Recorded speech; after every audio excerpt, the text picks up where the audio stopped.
Bem-vindo ao Mentes em Movimento, um videocast com o intuito de disseminar a saúde mental, trazendo aqui convidados de diversas áreas para que a gente consiga visualizar a importância da saúde mental em todas as áreas de conhecimento. Meu nome é Alcir, eu sou psicanalista e hoje eu estou aqui com o Cadu Damian, né? O Cadu, vou permitir que ele faça a apresentação dele, mas já é um colega aí de longa data aí,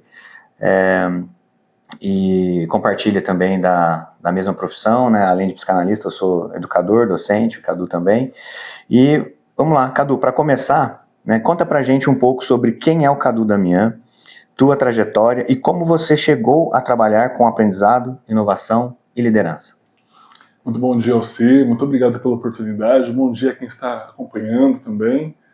E, bom, eu sou o Carlos Eduardo Damian Leite, mais conhecido como Cadu Damian, mas para a família, até chegar na faculdade, eu era o Dudu.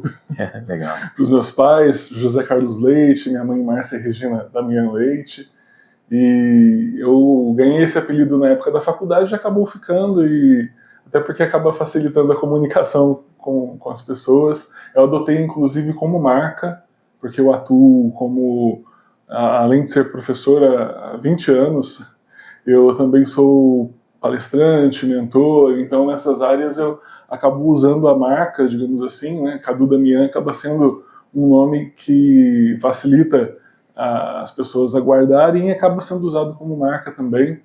Eu atuo nas áreas de inovação, empreendedorismo, pensamento criativo, também as minhas aulas acabam sendo nessas áreas, e nesse sentido a minha ideia, o meu propósito assim, sempre foi de certa forma educar. Eu sempre gostei muito de aprender e passar para as pessoas. E aí é interessante porque eu mencionei a faculdade e eu sou formado em comunicação. E a minha ideia era trabalhar em empresas, né? Mas aí surgiu a oportunidade de dar aula. Eu comecei como professor substituto no ensino superior, na Unifatea, na época ainda era a Fatea, né? E aí eu comecei, assim, na verdade foi um teste que acabou dando certo, porque eu só queria, assim, algo que de repente me desse uma experiência profissional, e essa experiência hoje, ela dura até hoje, desde 2010 que eu sou professor do Centro Paula Souza, dou aula nos cursos técnicos da ETEC e nos cursos tecnológicos da FATEC, também nas áreas de gestão, de empreendedorismo, de liderança, que são as áreas que eu costumo trabalhar. E além disso eu tenho uma formação na área de administração, sou especialista em marketing, em liderança e inovação, e tenho mestrado em educação também. Uau, é o título de mestre. E você comentando comigo, né, que você criou, né, um método chamado método humano. Isso, né? E o que te levou a entender que o futuro da liderança passa por uma visão mais humana e empática, né? Que é do que esse método trata, né? Uhum. Bom, eu pude observar essa questão da humanidade porque eu sempre fiquei me questionando, assim, quando a gente fala a respeito do uso da tecnologia, o que acontece de verdade com as pessoas, né? Porque a gente se preocupa tanto com o desenvolvimento dos recursos, a forma com que a gente, no final do século XX, começou a ver aí a ascensão da internet, o uso dos computadores, as pessoas comprando, né, principalmente aqui no Brasil, as pessoas tinham mais acesso ao computador pessoal, o notebook, né, que até a gente chamava de laptop, né, na época. Depois a gente começou a ter esse avanço da internet e agora da inteligência artificial, que está sendo realmente uma ascensão muito grande, né? De repente a gente só ouvia falar de inteligência artificial quando a gente falava sobre o algoritmo que indicava para a gente um produto na internet, né? A gente ia lá, comprava um livro, de repente estava recebendo a indicação de 10 livros, né? E aí a gente não tinha muito acesso à inteligência artificial. Hoje a gente já trabalha com ela, né? Cria imagens, cria textos. Aí eu tive a oportunidade em 2023, aliás, acho que hoje está completando 2 anos que eu fui lá para o Vale do Silício. Que legal. Tive a oportunidade de fazer uma imersão lá e até em busca da inovação. A princípio eu estava buscando a inovação tecnológica porque é a minha atuação. No Centro Paula Souza eu sou professor e também sou, na época eu era agente de inovação. Uhum. E hoje eu sou coordenador de projetos do núcleo de projetos e parcerias. Legal. Então a gente está sempre nessa busca por aprender mais sobre inovação. Aí eu fui para lá. Só que uma coisa interessante foi que chegando no Vale, além da tecnologia, a gente acaba entrando em contato com as pessoas. E nesse contato com as pessoas eu vi que eles buscam uma postura diferente, eles têm uma preocupação com a questão da inteligência emocional, com a questão da comunicação, principalmente a comunicação não violenta. Eles têm uma preocupação com a questão da saúde mental.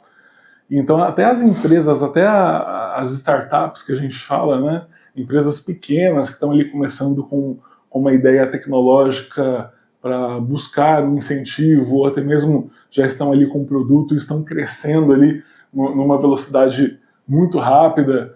Existe essa preocupação porque eles sabem que existe também um desgaste por parte das pessoas que estão ali atuando.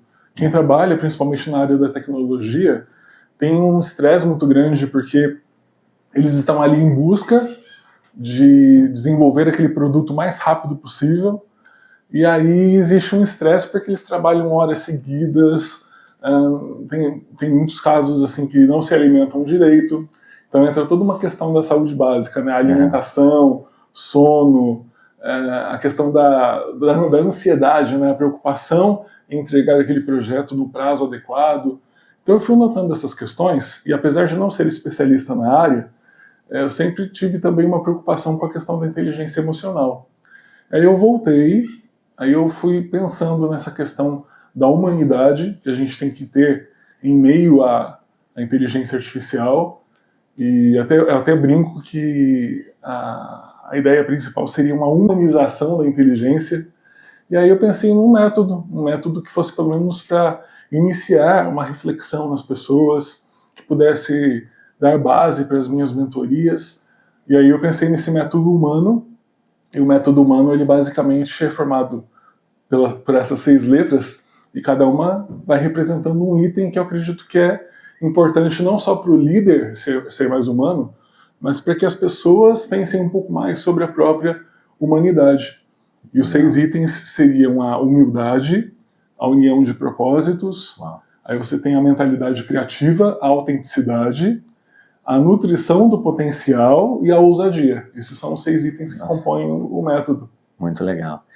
E você tocou um ponto que foi muito interessante, porque ontem eu estava participando de um treinamento, né, pelo Senac, na instituição onde eu sou educador, né, e era um treinamento sobre IA na prática docente. Esse é o título do treinamento. E eles fizeram, obviamente, propositalmente, uma dinâmica conosco que eu achei sensacional. Eles mandaram pra gente um texto, inclusive era um texto do Paulo Freire, que Paulo Freire escreveu na década de 70 sobre a entrada dos computadores. Ele está falando assim, a tecnologia está a serviço de quem? Né? Eu lembro muito forte assim do a serviço de quem? E ele faz toda uma contextualização, falando que ele não ia ser um cara fora do tempo dele, se isso estava chegando, ele ia colher, que isso era muito bom e tal, a tecnologia. Então ele super rasga assim para o lado da tecnologia, mas ele levanta alguns pontos com relação à questão dessa utilização. E aí eles fazem na dinâmica era o seguinte, agora eles separavam a gente em grupos, né? Falaram assim, agora vocês vão ler o texto, vocês vão montar um resumo do texto em conjunto, e beleza. Então a gente fez o nosso resumo, cada um trouxe a sua contribuição, a sua parcela, e aí as pessoas ali, todos educadores, né? Então foram trazendo as suas vivências de sala, de vida, de tal, e montamos ali. E aí depois a gente voltou e falou, agora vocês vão voltar a se reunir e vão jogar esse texto em alguma IAG, né, numa inteligência artificial generativa, né, vão jogar em alguma IAG e vocês vão ver o resultado. Que legal. Beleza, e vão analisar o resultado comparando com o de vocês. E aí a gente foi e fez, e o que a gente percebeu foi o seguinte, é claro que a gente sabe que se você for melhorando o prompt, que se você for ensinando ele sobre algumas coisas, pode sair cada vez melhor, né, ele vai aprendendo ali e tal. Mas o que a gente viu foi, ele fez uma análise técnica maravilhosa, trouxe muitos pontos, inicialmente até teve pessoas do grupo que fizeram, que não colocaram assim, ó, porque eles pedem assim, ó, tem que ser no máximo com 800 caracteres.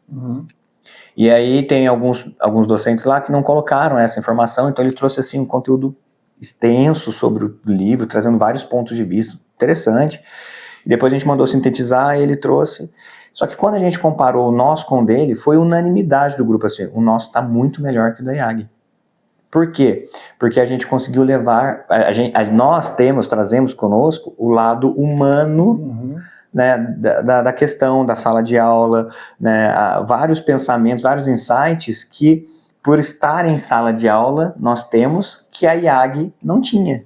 E, então, assim, esse ponto de vista que você trouxe, assim, realmente é algo que é muito preocupante, porque começa até eu comentei com o grupo ontem o seguinte, essa geração que está chegando, eu li um livro que chama Geração Ansiosa, um livro, cara, fantástico, que fala exatamente sobre essa ascensão da tecnologia e, vamos dizer assim, de certa forma, as consequências, mas que estão aí, nós teremos que aprender a trabalhar com isso, mas que já é real, na verdade, né?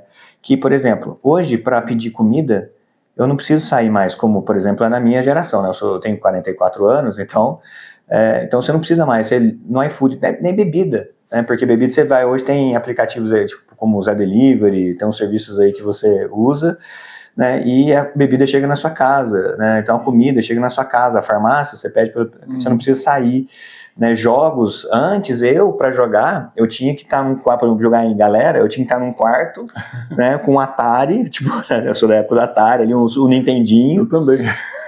Aí você tinha que estar ali no quarto com mais 10 crianças ali, adolescentes, e se você perdia, você ia para o final da fila, você tinha que lidar com essa frustração, a tiração de sarro, né? Você tinha que esperar a sua vez de novo, que são coisas que nos amadurecem, que nos formam como adultos. Tem interação também. Tem interação, que hoje está se perdendo. Né? Então, essa questão que você está trazendo, cara, é sensacional, porque dentro da minha área, isso é algo muito real e que traz, a gente não é contra, até que não é isso que a gente está dizendo, mas que se não bem equilibrado, traz inúmeras sequelas. Né? Então, muito legal. Com certeza. E é legal você levantar essa questão da inteligência artificial, porque a gente tem que observar que existem elementos que as pessoas até acham que, de repente, a inteligência artificial ela vai... daqui a pouco ela está sendo mais criativa do que as pessoas, ou ela está tendo mais empatia.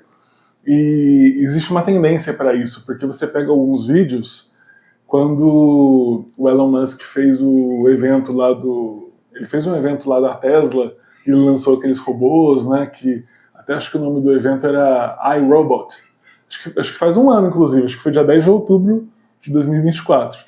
E ele colocava os robôs e eles eram muito simpáticos, né? Então aquela coisa que ficou no ar, aquela ideia de que um robô consegue ser mais educado do que um ser humano. Só que essa ideia ela é muito complicada, porque a gente não pode simplesmente aceitar isso, a gente tem que trabalhar com as pessoas para elas serem melhores do que a tecnologia, porque se você se coloca num patamar abaixo, emocionalmente falando, daqui a pouco a gente acredita que a máquina ela é capaz de sentir mais, ela é capaz de criar mais, e não é verdade, porque somos nós que temos a criatividade, a empatia. Então, até enquanto você falava da dinâmica, que eu achei super interessante, eu estava pensando nesses aspectos. A gente não pode se render a essa ideia, porque quem tem a capacidade realmente de gerar, de usar criatividade, interação, compreensão, empatia, somos nós. A máquina, a princípio, por mais que ela, de certa forma, aprenda a fazer isso, né? Aí a gente entra no ramo lá do aprendizado da máquina, o machine learning. Por mais que ela aprenda isso, sempre vai ter a gente como base. Então, eu acredito muito nisso, que a humanidade ela não pode se perder, mesmo diante de tudo que a inteligência artificial é capaz de realizar. Muito legal. Cadu, Eu vou passar aqui agora para umas perguntas que são mais relacionadas agora. Claro que a gente já vai entrando, a gente acaba assim, né, porque elas são ligadas, não tem como. Mas agora realmente com uma visão assim um pouco mais técnica assim dentro da área que você atua. Então a primeira que eu quero trazer é: em tempos em que o esgotamento emocional e o burnout se tornaram comuns, qual é o papel da liderança humanizada na prevenção e cuidado com a saúde mental dentro das organizações? Perfeito. É a questão que a gente está falando em relação à empatia, a estar atento às emoções das pessoas, né? Porque acontece assim um fenômeno muito interessante, conforme a gente tem aí essa evolução, essa ascensão da inteligência artificial, a gente nota também que durante muito tempo, talvez desde o pós-guerra, desde do final da Segunda Guerra Mundial, a gente criou uma tendência do ser humano dele se comportar como uma máquina, né?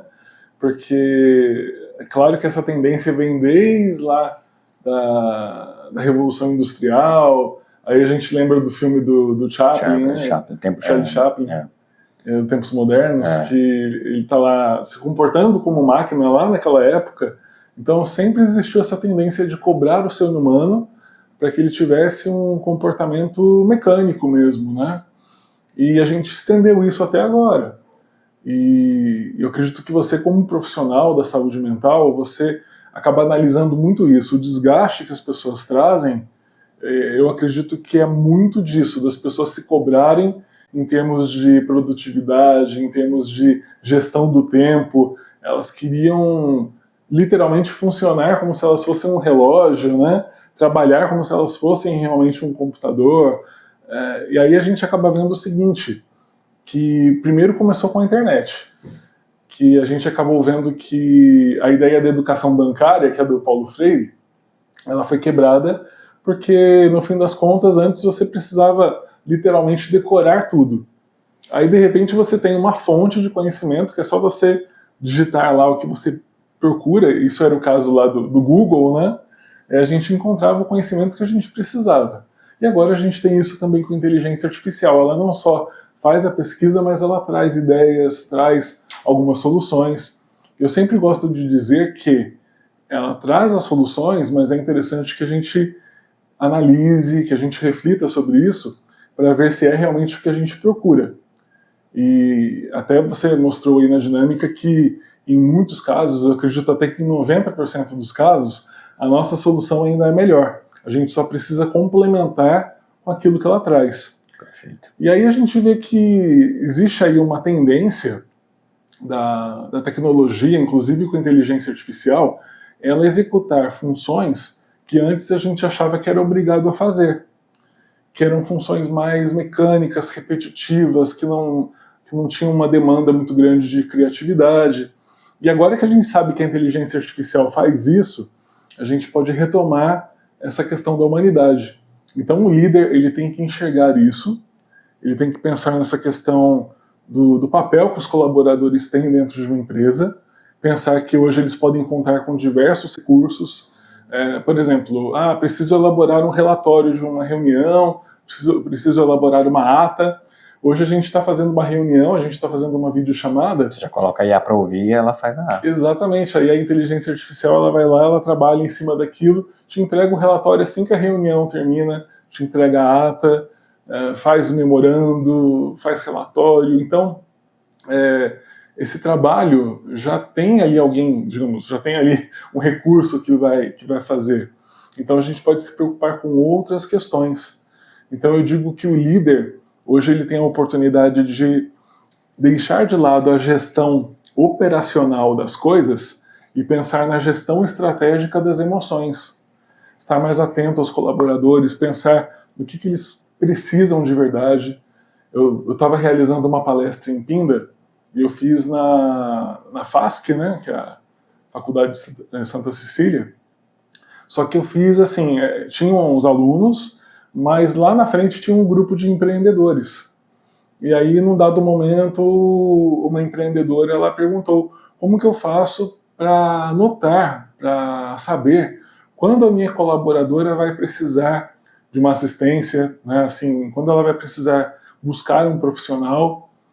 E aí, no caso, eu disse para ela que assim, a responsabilidade disso é do gestor, mas na função de ser humano. É a gente não deixar de lado a nossa humanidade, estar atento às emoções. A gente consegue perceber, é que a gente está destreinado. A gente está destreinado assim, a perceber as emoções do outro, a gente está destreinado a reconhecer as nossas emoções, né? As próprias emoções. Então, a gente precisa trabalhar isso novamente, a gente precisa ter isso assim, com um desenvolvimento maior, trabalhar essa inteligência emocional para perceber quando o outro está ruim, assim, no sentido de quando ele não está produzindo, quando ele não está bem. E o gestor ele precisa ter esse olhar, porque é ele que vai, inclusive, indicar, muitas vezes, o profissional na área da saúde mental, da área da psicanálise, para que essa pessoa ela consiga restabelecer, inclusive voltar ao trabalho. Porque quando a gente fala em burnout, quando a gente fala do quiet quitting, né, que a pessoa ela vai, aos poucos ela vai deixando de cumprir as funções básicas e vai se autodemitindo, né? É tudo isso. A raiz do problema são as emoções e a forma com que a pessoa não está sabendo lidar com as próprias emoções. Então, o gestor hoje ele tem esse papel com a equipe, porque inclusive ainda existe muita barreira, né? Quando a gente pensa, por exemplo, na questão da terapia, ainda tem muita gente, ainda tem muito colaborador que tem assim um preconceito, acha que fazer terapia para pessoa só que tem realmente um problema mental grave ou que tem aí alguma questão que precisa ser solucionada, senão a pessoa não consegue mais conviver em sociedade. E até porque a gente trabalha hoje, se a gente for analisar o mercado de trabalho, a gente tem pessoas de 4 gerações diferentes. Então, enquanto uma geração Z já entende a importância da saúde mental, a gente tem o pessoal baby boomer, geração X, que ainda carrega esse pensamento. Então, o líder tem que saber também lidar com essa... trabalhar essa mentalidade, né? Pluralidade, né, da galera ali. Isso. Você trouxe, assim, vários pontos interessantes, sabe? Uma das coisas que você trouxe é a perda da capacidade criativa, né? Que a gente vê em sala de aula, muitas vezes, por conta de você ter hoje essas fontes aonde buscar a informação. Então, você vê cada vez menos os alunos tentando resolver por conta, mas sim buscar aonde está pronto. E isso é uma grande confusão, porque o que você trouxe é sensacional no sentido de que a gente consegue usá-las para aumentar a nossa produtividade, ou seja, terceirizando aquilo que realmente não cabe a nós mais ali, investir tanto tempo, vamos dizer assim. Quando a gente olha para a ADM, a gente vê a pirâmide organizacional. Você tem estratégico, tático e operacional. Então, a tecnologia ela vem para nos tirar do operacional e nos devolver ao estratégico, para que a gente possa...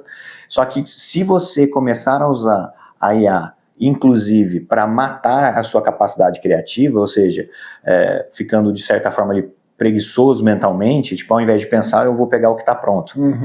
E você acaba perdendo, inclusive, a sua capacidade de estratégico. Né, de ser estratégico, porque você, né?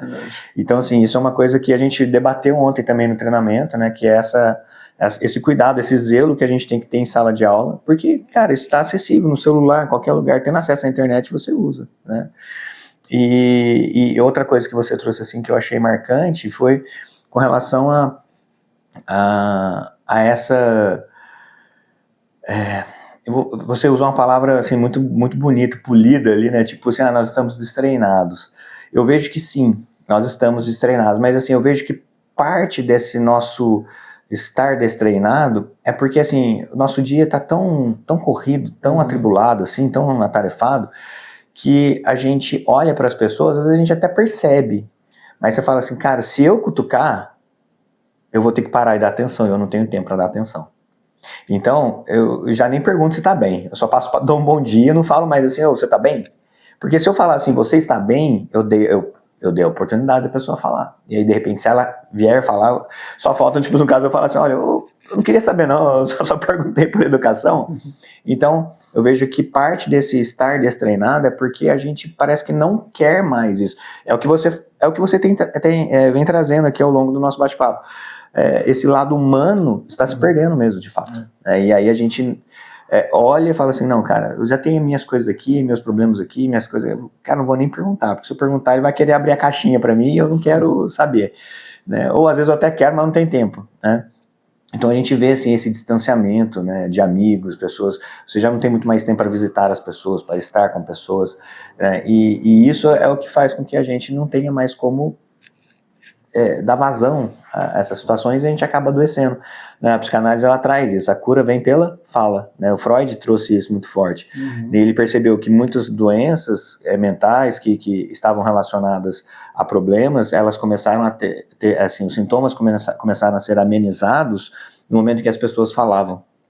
E hoje, nessa nossa loucura, nessa nossa automação, nesses nossos apps de serviços que impedem a gente se relacionar, né, ou reduzem a nossa necessidade de se relacionar, a gente perde a oportunidade de dar vazão. E se você não dá vazão, você adoece. Exatamente. Esse é o problema. Exatamente. Muito legal. E eu acredito que você lida muito com isso, né? Porque... Muito. O meu pai, ele tem uma brincadeira que ele faz com a gente, desde que a gente era criança, que ele passava na rua, muitas vezes ele cumprimentava pessoas, aí eu perguntava, mas você conhece, pai? Não, mas a pessoa, ela quer se comunicar. Ele falava muito isso, ele fala ainda, né? E eu achava meio estranho, né? Como é que eu vou ficar falando com as pessoas na rua? E aos poucos eu fui aprendendo que um simples sorriso abre portas, né? Aquela coisa de... Fui visto. E também assim no sentido de você fazer bem para a pessoa. A gente se esquece muitas vezes que a empatia, ela tá nessas coisas mais simples, né? De você dizer um bom dia, um obrigado, um com licença, e são coisas básicas que até você que é pai passa aí para os filhos, né? E que eu acho fundamental para a nossa humanidade. A gente tem que trabalhar com essa questão da gentileza, porque as pessoas realmente elas se sentem melhor. E aí eu fui aprendendo isso com ele, nessa brincadeira dele de falar com as pessoas assim, que ele nem conhecia, e depois ele acabava até, de repente, encontrando em outro lugar, fazendo amizade, né? Você conhece o meu pai, você sabe que ele é bem extrovertido, e aí essa questão da comunicação é muito interessante, porque realmente as pessoas têm uma necessidade de fala, porque é assim que elas são curadas, né? Compartilhando emoções, trazendo as angústias, e a gente não pode se esquecer disso, porque aí chega um momento em que a gente tem as tecnologias, mas a gente não pode ficar preso a elas no sentido de achar que a interação agora só se dá por meio das telas. Então, você trouxe uma questão muito interessante, essa ideia de que ficar preso às telas quebra a interação, que diminui a criatividade, e realmente está acontecendo uma coisa muito complicada agora com os mais jovens, que até saiu uma pesquisa de Harvard dizendo que 2 anos de inteligência artificial vai criar uma tendência de que a criatividade dos mais novos, assim, entre 12 a 19 anos, vai criar uma tendência de que a criatividade deles diminua em 23%. Uau. Então, para o ano que vem, a gente já vai ter aí uma geração mais nova que vai ter um decréscimo da criatividade. Por conta disso, porque eles acreditam que a inteligência artificial trabalha a criação, trabalha a imaginação por eles. Por que eu vou desenhar se eu peço ali uma imagem e o Gemini lá do Google ele cria para mim uma imagem super realista, super detalhada? Por que eu vou me preocupar em aprender a desenhar se a IA ou a IAG ela faz para mim, né? Então, existe uma quebra em relação ao que a gente precisa desenvolver para trabalhar a nossa humanidade, para continuar criando, e a gente tem que tomar cuidado com isso realmente, porque senão a tendência é cair a nossa criatividade, inclusive a crença, né, no nosso potencial, nas nossas competências. A gente tem que tomar cuidado com isso. Tem um autor da psicanálise, que é o Winnicott, até tem os livros coloridos dele atrás ali. que ele trabalha muito essa questão da criança e ele traz a teoria dele com relação à criatividade. Ele relaciona a criatividade ao brincar da criança. E o que a gente vê hoje que está acontecendo com as crianças? Inclusive nesse livro A Geração Ansiosa, ele retrata exatamente isso. Um aumento nos índices de suicídio, tentativa de suicídio, automutilação, depressão em adolescentes, a partir de 2010, que foi quando a internet se tornou mais acessível. Isso é muito complicado. E ela fala, e ela no livro, né, ela separa essa questão, porque ela fala que é a geração do brincar e a geração da tela. E a gente vê que, que o movimento de hoje é que as crianças estão ficando presas à tela, e aí eles não saem, não brincam, não caem, não aprendem que se subir na árvore não sei o que vai ralar o joelho, que se ele falar de tal jeito que o coleguinha vai dar ruim. Então ele começa a perder isso, e a brincadeira, segundo o Winnicott, é o que potencializa o poder criativo da criança. E a gente vê uma geração que está cada vez brincando menos, até pelo fator social.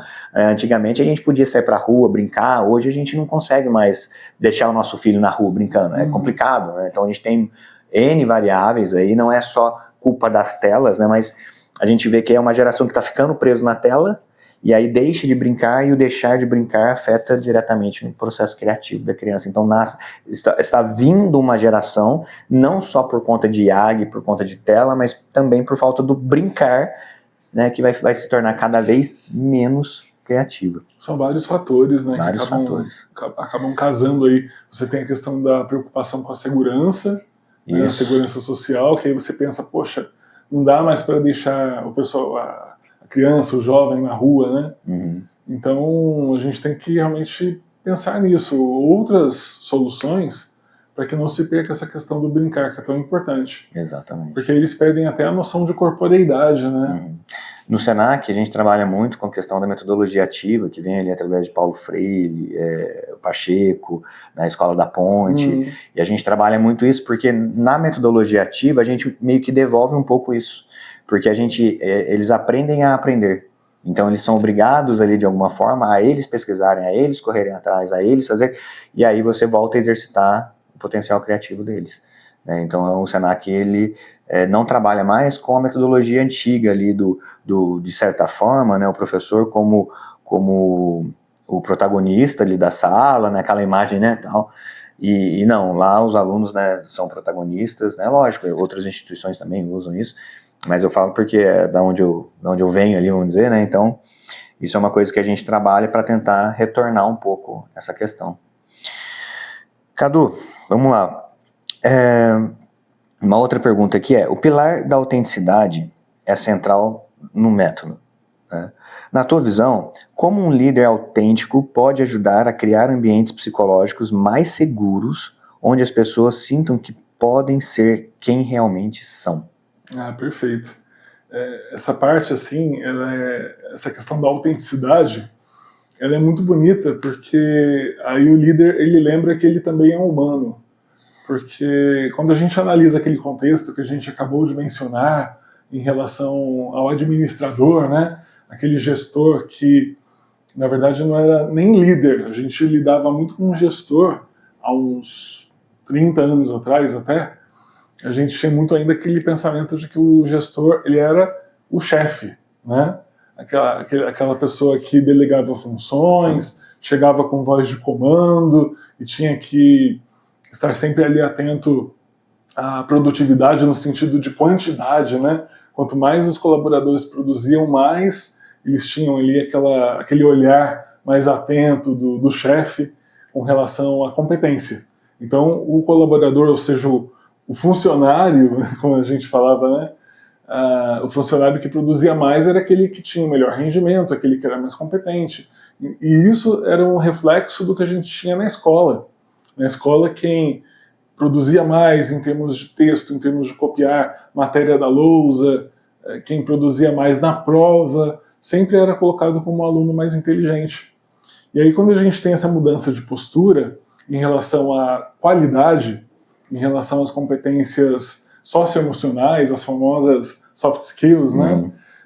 Quando a gente tem essa mudança, a gente vê que existe aí essa oportunidade da gente ser mais autêntico, inclusive trabalhando o erro de uma forma diferenciada, porque se a gente for analisar aí até o final do século XX, tinha muito esse pensamento, aliás, é um pensamento que na verdade ainda existe, mas antes o erro, não tinha como você ver o erro como algo positivo.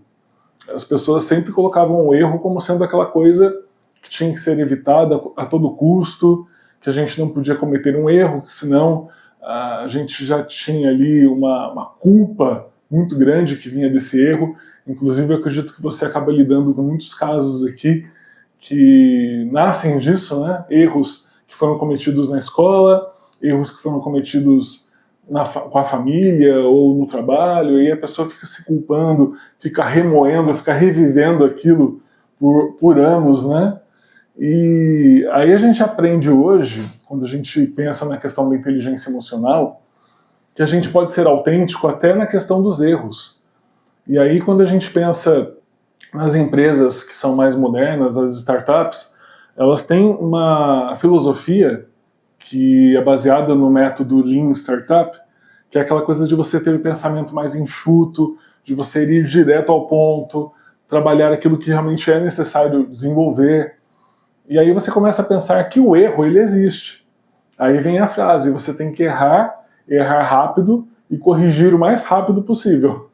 E é essa filosofia que as empresas hoje têm, as empresas modernas no caso, e as grandes corporações também buscam adotar isso hoje. E aí o líder, quando vê que o erro é algo natural, é algo humano, e por mais que a gente fale isso, errar é humano, mas aceitar o erro também faz parte da humanidade. Perfeito.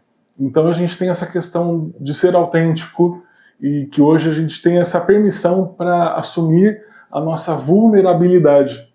E aí o líder, ele acaba trabalhando isso também. Então quando eu coloquei essa questão da autenticidade no método humano, eu pensei exatamente nisso. Para o líder trabalhar essa ideia de que ele pode se permitir errar, ele pode assumir o erro dele para a equipe, porque antes o chefe era aquela coisa, né? O acerto, o que dá certo é meu, o que dá errado é de vocês, é da equipe. Então o chefe ele fazia, e quem age como chefe até hoje ainda faz muito isso, né? Jogar a culpa, jogar o erro em cima da equipe, em cima dos colaboradores, quando na verdade, assim, o bonito é você assumir, nem que seja para falar assim, olha, o erro eu cometi, eu induzi vocês ao erro, ou nós erramos. Isso é mais bonito porque mostra esse senso de equipe, mostra essa ideia de que tudo é feito ali em conjunto e que o gestor, ele faz parte de tudo. Então ser autêntico é exatamente isso, é você mostrar que você está ali para os acertos, para comemorar, para fazer os elogios, mas também para fazer as críticas e para encontrar uma forma de corrigir o que está errado e trabalhar esse erro para que ele seja evitado no momento futuro, inclusive no processo de planejamento da equipe, planejamento dos projetos. Isso é legal porque esse mesmo autor que eu citei, o Winnicott, ele trabalha muito uma questão que ele chama de falso e verdadeiro self, né, que é o falso e verdadeiro eu, né? E ele fala que se nós encontramos um ambiente que ele chama, no caso da infância, que ele chama de ambiente não suficientemente bom, é um ambiente que não te dá segurança, né, onde você não tem as suas necessidades supridas e tal, você acaba, de certa forma, criando você vira tipo um camaleão, né, onde você acaba se moldando ao ambiente para que o ambiente seja menos hostil com você. Mas se a gente levar isso para o campo empresarial, é a mesma coisa, porque se você encontra na empresa um ambiente hostil, por exemplo, quando você quer ser quem você realmente é, isso te força a vestir uma roupagem para se adaptar àquele ambiente, e aí você se adaptar àquilo para que o ambiente seja mais leve contigo, só que isso, de acordo com a teoria psicanalítica, isso te faz infeliz. Quando você não pode liberar o seu potencial e ser quem você realmente é, você acaba adoecendo por conta disso. Você suporta durante um tempo, mas depois você não dá conta mais. Então, é muito importante realmente isso que você trouxe, assim, sensacional. Uma outra aqui que a gente chegou a falar antes, né, que eu achei legal, é que um dos pontos que mais chama a atenção do seu trabalho é a coragem de falar sobre vulnerabilidade na liderança. Isso é corajoso, digamos, né? Como lidar com a vulnerabilidade sem que isso seja confundido com fraqueza? E como ela pode fortalecer vínculos e saúde emocional?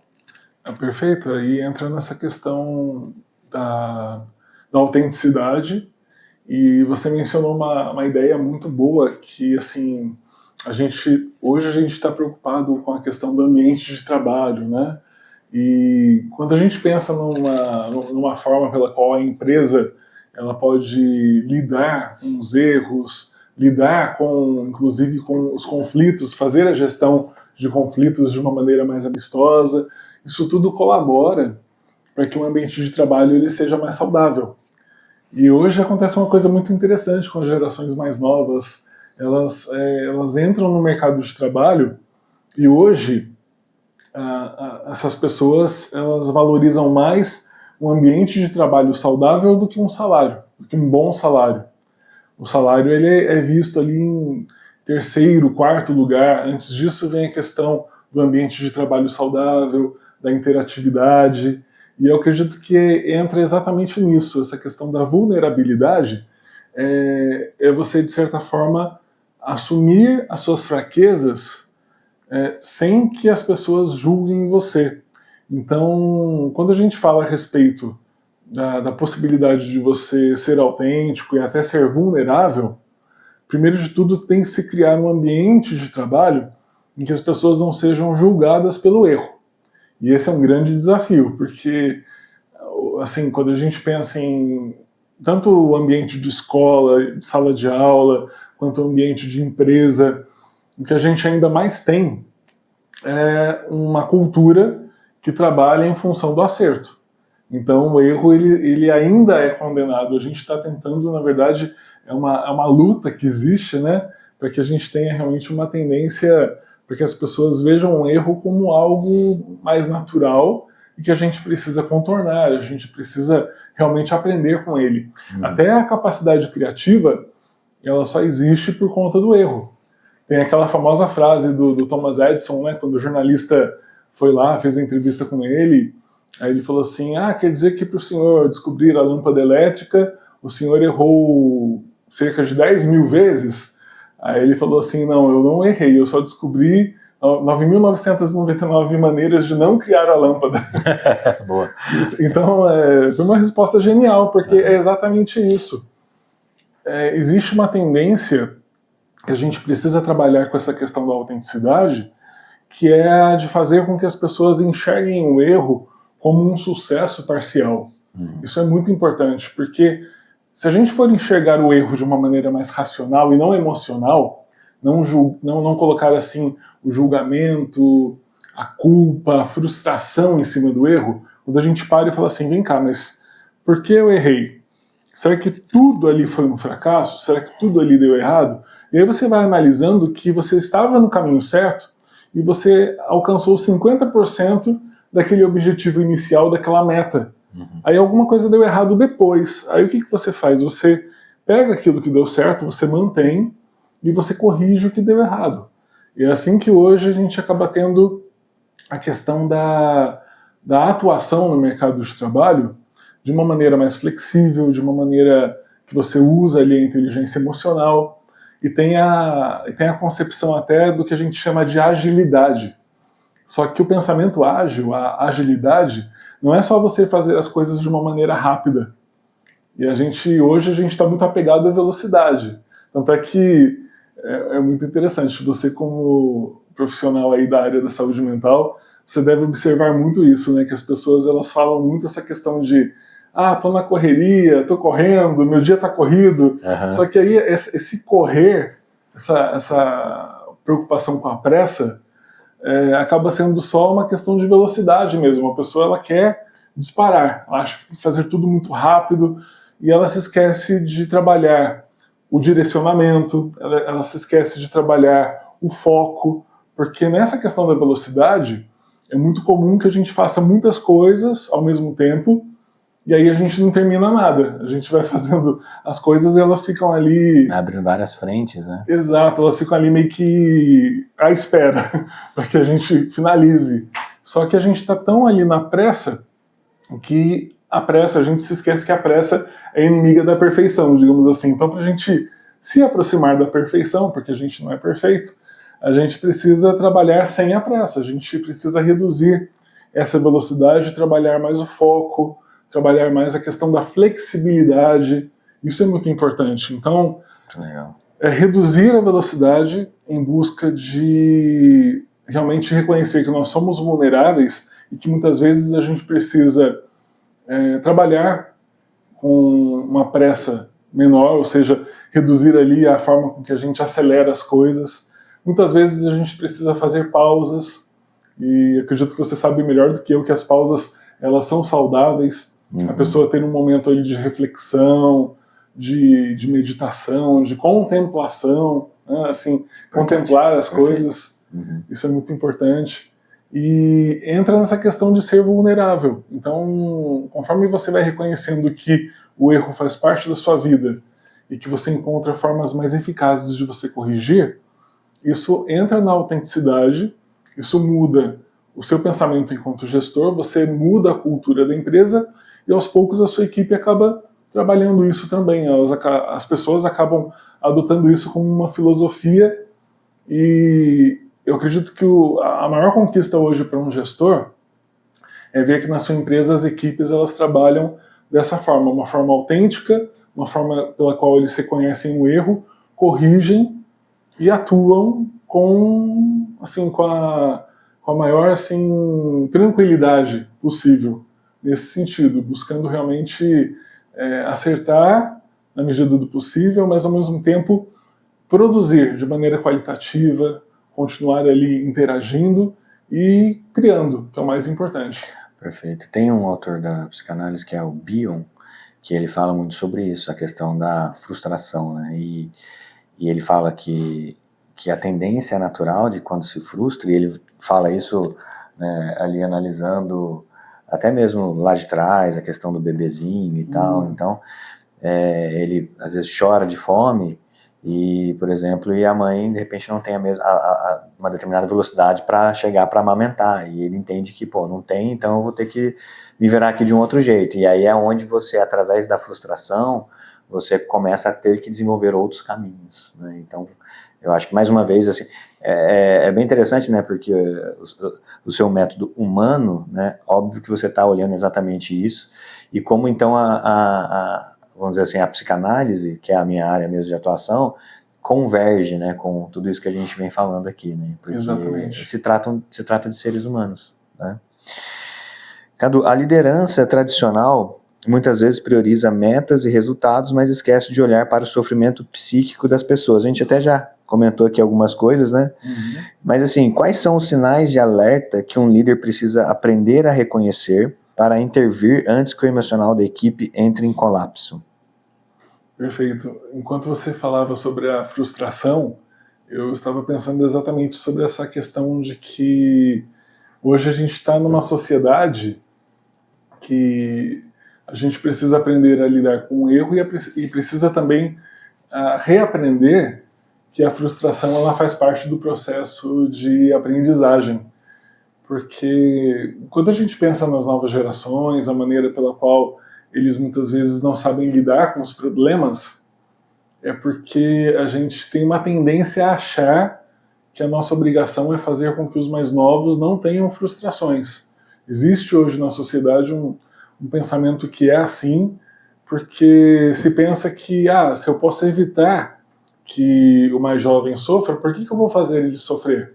Existe uma tendência em relação a isso, e que eu acredito que prejudica muito, principalmente a longo prazo. O adulto que não passou pela frustração, ele, em algum momento, ele vai ter que lidar com isso, porque não é sempre que ele vai ter o êxito. O êxito e principalmente, né, normalmente a não frustração vem ali do apoio familiar. E quando não se tem mais isso, quando ele precisa ir para o mercado de trabalho, quando ele precisa lidar com outros meios, outros contextos, Então a gente entra aí num processo que acaba sendo assim bem interessante da gente analisar, que é essa ideia mesmo da gente trabalhar com essas questões voltadas para você trabalhar na pessoa uma forma pela qual ela reconheça que existem coisas que são necessárias. Então, assim, quando você lida, por exemplo, com a gestão de conflitos, e é uma questão aí que acaba sendo, eu acredito que é diária para quem lida com a parte da liderança, para quem tem gestão de equipes, você liderar, você trabalhar com a equipe é você lidar com conflitos que surgem o tempo todo, por diferença de opiniões, por diferença de atitudes, de pensamentos.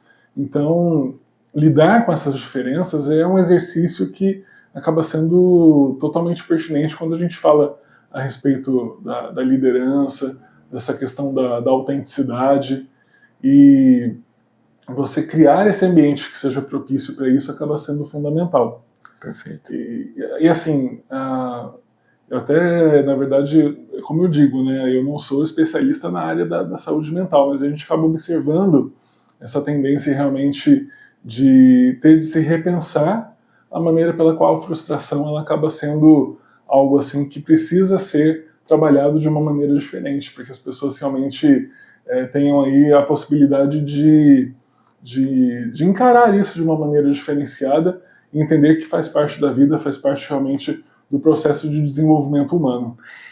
Assim, perfeito, porque a gente vê na psicanálise, né, dentro dos estudos, inclusive assim, por exemplo, uma criança, um adolescente, ele chega e fala, sei lá, que manifesta um desejo de realizar alguma coisa. Aí você, como adulto, já às vezes experiente, você olha e fala assim, cara, vai dar errado. Hoje mesmo, enquanto eu estava na academia, eu estava ouvindo uma aula que falava sobre a imaturidade, da importante imaturidade do adolescente. Olha só. Porque a imaturidade do adolescente é o que libera o poder criativo dele. Porque exatamente por não ter essas travas que nós já carregamos conosco, tipo, isso não vai dar certo, isso eu sei que vai dar errado, ele potencializa o poder criativo. Porque daí, como ele não tem essas amarras, aquela frase, tipo, não sabia que era impossível, foi lá e fez. Então, se a gente poda isso neles, né, se a gente começa a castrá-los, né, vamos dizer assim, nesse sentido, isso faz com que eles não desenvolvam esse potencial criativo, né? Então, às vezes, por exemplo, um adolescente chega e manifesta o desejo de fazer alguma coisa e você fala para ele assim, não, fazer isso não, rapaz, vai dar errado.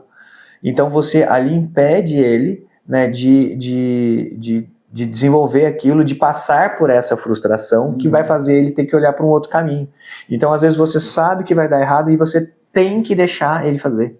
É lógico, riscos controlados, né, coisas sim, que, sim. Né, mas você tem que deixar ele fazer, porque se você não deixar ele fazer, ele não vai estar diante ali de uma frustração e ele não vai ter que pensar, ter criatividade para mudar. Então, e uma outra possibilidade, né, de consequência com relação a isso, é uma geração assim passiva, mas no sentido até de uma baixa autoestima. Porque se tudo que eu falo, minha mãe e meu pai me castra, né, é porque nada que sai de mim é bom. E aí essa criança na fase adulta, ele vai ser um adulto inseguro. Porque todas as vezes que ele precisar tomar uma decisão, ele vai ter no inconsciente dele que aquilo que sai dele não é bom, então ele não arrisca. Então ele vira um adulto passivo. Porque lá atrás, tudo que eu tentava fazer, eles me xingavam, brigavam, deixavam eu fazer. Então, quando adulto, eu não vou fazer, porque não vai dar certo. Porque lá atrás, né, eu aprendi que nada que vinha de mim era bom. Então, isso é realmente algo que, assim, é muito importante.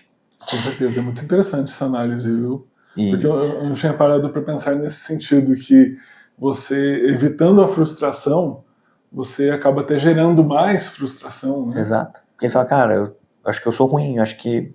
esses dias eu li um post que é legal, tipo assim, a forma como você, por exemplo, repreende uma criança, não faz que ela pense tipo assim, não leva ela a pensar sobre o que você está falando, mas leva ela a pensar sobre o quanto incapaz ela é.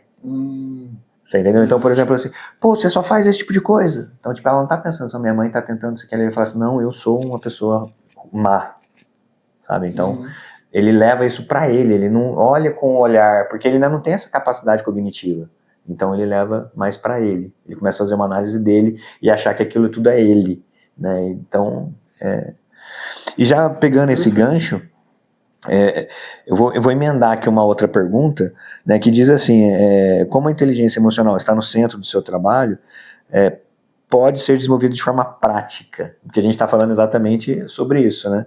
Então, assim, dentro de uma empresa, tendo em vista todo esse cenário que a gente está comentando aqui, como que a empresa pode ajudar, auxiliar, né, os colaboradores a de forma prática, desenvolver isso, trabalhar isso, não só com treinamentos, mas mudanças reais de comportamento e consciência. Antes só de passar para você, até me lembrei, eu sempre lembro desse versículo que eu acho sensacional, que ele fala assim, né, ensine a criança a andar, ensine a criança no caminho que ela deve andar. Né? Porque quando a gente fala assim, no caminho, é porque você está junto, você está no caminho, você não mostrou para ela o caminho. Né? Então quando a gente vem com muito treinamento, a gente está só falando, olha, esse é o caminho, faz isso, mas... né, na forma prática, a gente está no caminho com ela, olha, é assim que deve ser feito. Né?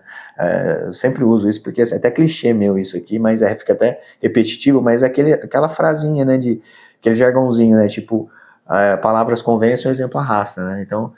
Então, cara, e aí, né, como que você sugere que as empresas trabalhem isso, assim, na prática, né?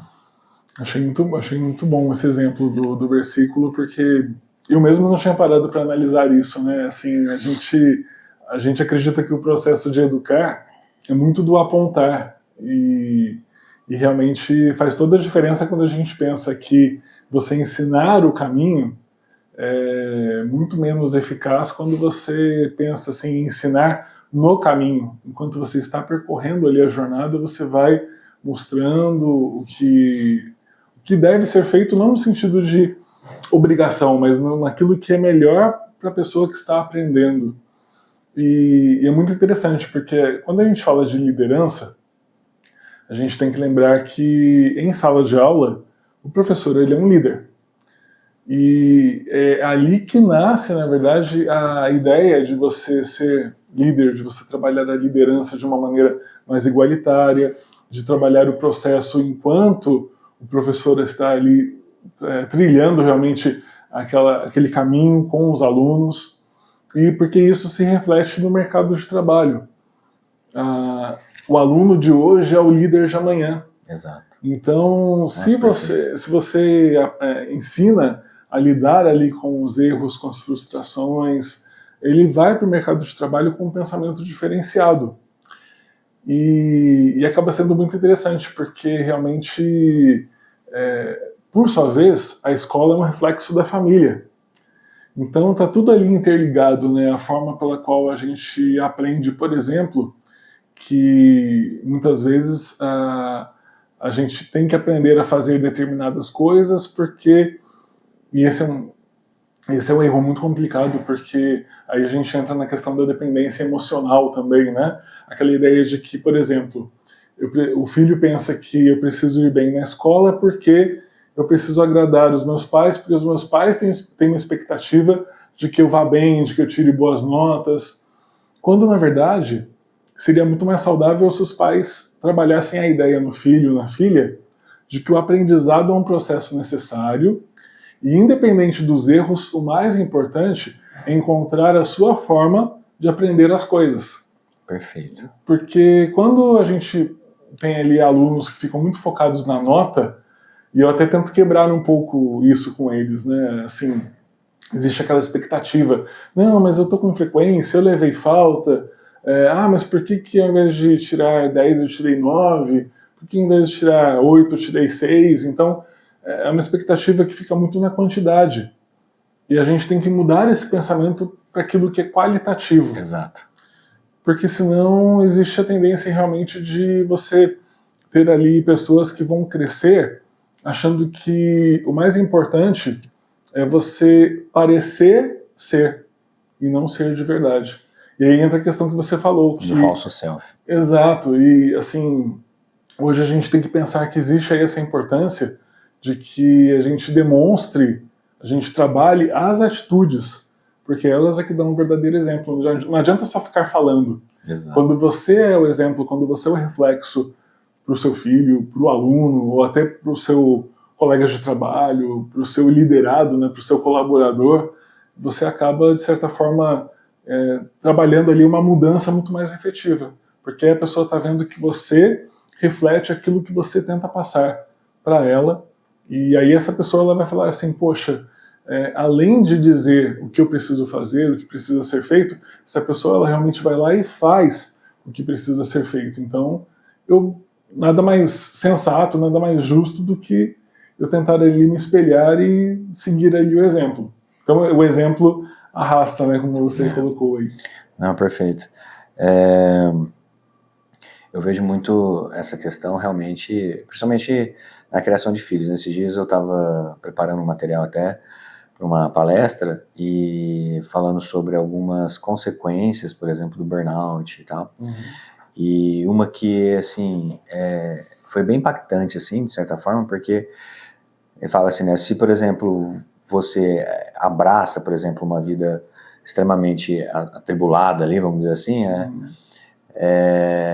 dentro da sua casa, de repente você está fazendo que isso seja algo como uma espécie de sucessão para o seu filho. Porque daí ele olha e entende aquilo também como normalizado. Tipo, meu pai era assim e tal. E aí você gera mais uma geração, né, que vai carregar esse piano, vamos dizer assim, da mesma forma, sabe? Então, de observar como era em casa, eu entendo que aquilo é o normal. E aí eu continuo. Então, assim, a gente não só, de repente, se prejudica, mas a gente também pode ser o exemplo, né, que vai, de repente, prejudicar outras gerações. E mesma coisa dentro da empresa, dentro de sala de aula, né? Qual é a sua postura, né? Então, você acaba normalizando ali algo que de repente não é positivo, né? Exatamente. E até entra na questão, eu esqueci de comentar aquela hora que a gente estava falando sobre a questão do uso das telas, e aí entra essa ideia de que a gente estava falando a respeito do exemplo. Tem educadores no Reino Unido que eles já estão trabalhando nos pais a ideia de que eles precisam ficar, pelo menos no final de semana, sem o uso das telas.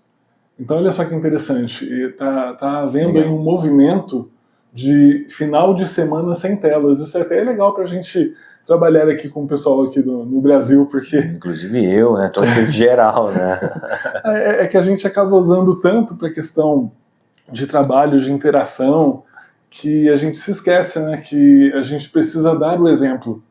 E se a geração mais nova... É interessante isso, porque a gente olha muito assim para os mais novos, enquanto eles ficam o dia inteiro no celular, eles ficam o dia inteiro ali no computador, no videogame, mas aí quando a gente para pensar, as gerações mais, assim, as gerações anteriores, elas também se adaptaram a isso. Então, hoje, por exemplo, meu pai e minha mãe, eles usam, meu pai mais talvez, ele usa muito o celular, talvez ele use até mais do que eu. Então aí eu fico pensando, hoje já não existe mais aquela questão do aprendizado ali, do exemplo, né? Não no sentido do aprendizado. Hoje a gente tem ali aquela coisa de, na verdade, um vai meio que orientando o outro, né? Chega essa fase em que pai e filho acabam trocando ideias e experiências, então às vezes eu falo para ele, diminui um pouquinho aí o uso do celular porque não faz bem. Mas quando o filho ele está naquela fase de desenvolvimento, infância, adolescência, ele vê o pai e a mãe usando a tela, ele acha normal. E aí, inclusive, aqui no Brasil, tem uma situação que é muito preocupante, que aumentou o número de vendas de smartphones para crianças entre 0 a 3 anos. Então, os pais estão tratando o smartphone como se fosse um brinquedo, não é. Estão chamando de a nova chupeta, né? É isso, a chupeta digital. Verdade. Porque, tipo assim, começou a chorar, toma. Toma. Virou a nova chupeta. É bem nesse sentido. Só que isso é muito preocupante, porque aí você cria aquela ideia de que não tem nada demais eu ficar horas ali usando o meu smartphone, usando o meu celular. Aí fica naquele movimento do scroll, né, que você fica rodando ali as telas. Ontem até eu estava falando sobre isso numa aula, que eu dei uma aula sobre experiência do usuário, E eu falei sobre isso, falei assim, gente, as mídias sociais hoje, elas encontraram a maneira ideal de você prender a atenção das pessoas, porque esse movimento mecânico, repetitivo, faz com que a pessoa fique presa ali, em relação ao que ela está vendo, em relação ao que ela está apreendendo, né? Tem um livro que é Nação Dopamina, que ele fala sobre essa questão, e ele traz muito forte esse ponto, né, de que... Eu preciso ler isso daí. Que essa questão, por exemplo, do rolar a tela, né, porque o nosso corpo, ele zela pelo princípio do prazer, né, Freud traz essa teoria, então a gente busca recompensa, né, a todo instante, né? Então você mudou o vídeo, você muda o estímulo e tem uma nova recompensa. Ah, que da hora isso, que legal isso, que legal isso, e aí você vicia. Então, por exemplo, há casos, inclusive, de pessoas, por exemplo, que vão para uma casa de recuperação, eles acabam não lidando com o que a gente chama, vamos supor, de gatilho, que é aquilo que é o fato gerador que gera nele a necessidade do uso da química, e como ele não trata aquilo, mas ele consegue ele se abster daquilo e tal, ele não se livra da necessidade. Então o que ele faz? Ele arruma um substituto, e às vezes o substituto virou o celular.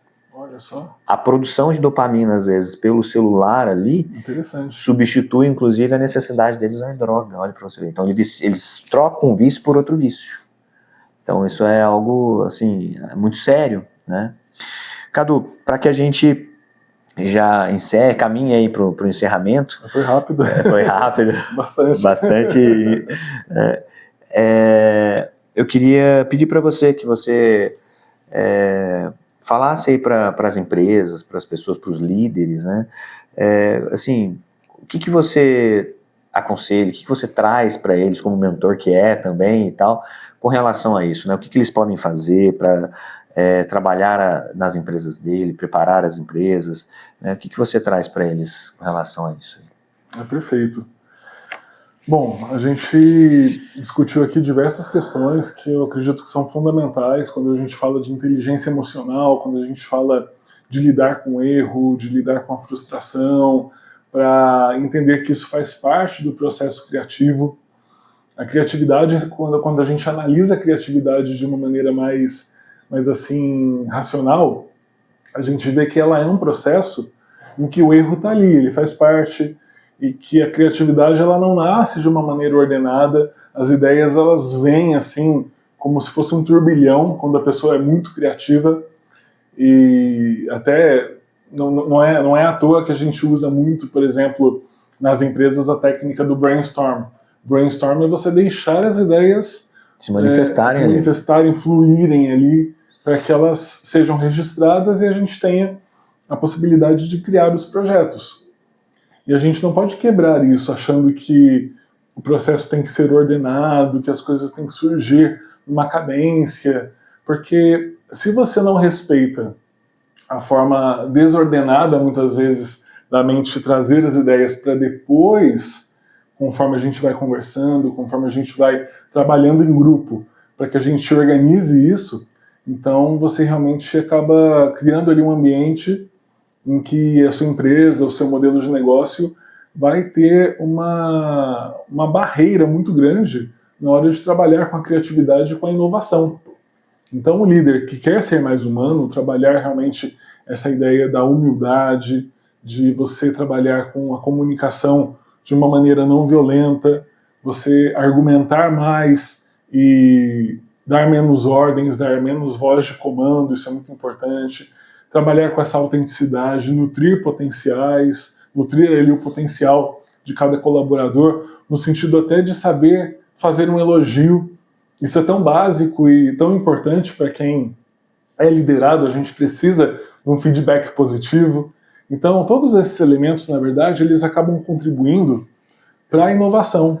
Quando eu pensei no método humano, eu estava focando na inovação como um resultado desses elementos que incluem você trabalhar com a ousadia, a mentalidade criativa, porque no fundo, quando a gente fala de inovação, é você criar coisas novas, mas é você saber que, de certa forma, você vai ter ali algumas emoções que fazem parte do processo, que é o erro, que é o medo O medo, muitas vezes, até o medo de errar que acompanha a gente, mas o medo é algo que a gente tem que saber lidar, porque toda vez que você pisa no desconhecido, e é o caso de quando você está trabalhando com a criatividade, você está criando um novo, então você vai ter que descobrir, você vai ter que explorar aquele novo caminho.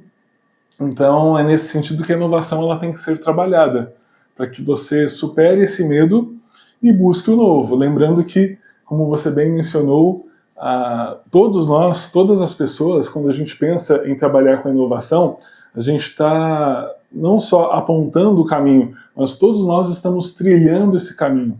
Então é aprender, é ensinar nesse caminho, que é o caminho da inovação, que para mim, inovação é você simplesmente trabalhar a empatia e a criatividade para você lidar com a necessidade do outro.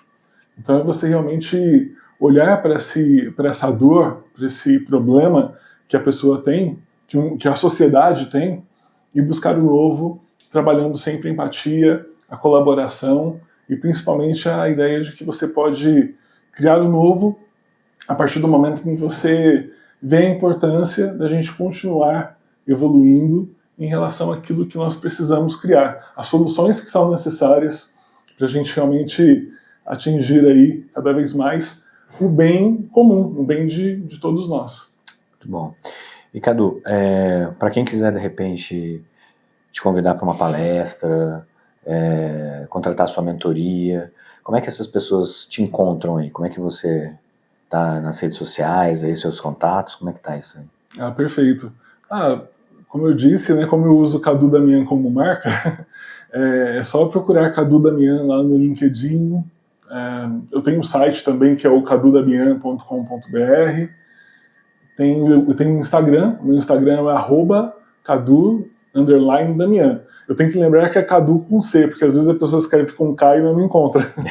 Então é o Cadu com C e underline Damian com AM no final. Muito bom. Cadu, quero agradecer você assim, imensamente pelo seu tempo. Eu que agradeço. Foi muito bom. Pela sua prontidão de sempre, assim, em nos atender, né? Você é um cara sensacional.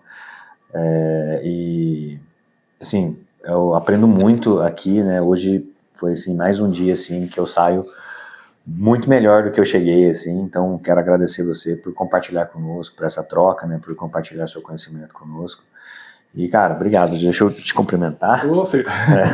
Cara. Eu que agradeço. Obrigado, viu? Também aprendi muito. Você sabe que eu tenho uma profunda admiração por você, pelo seu trabalho. Obrigado mesmo, viu? E com certeza eu aprendi demais aqui hoje. Agradeço. Viu? Obrigado. Obrigado, cara. Obrigado mesmo. Amor, faz uma fotinha. Obrigado.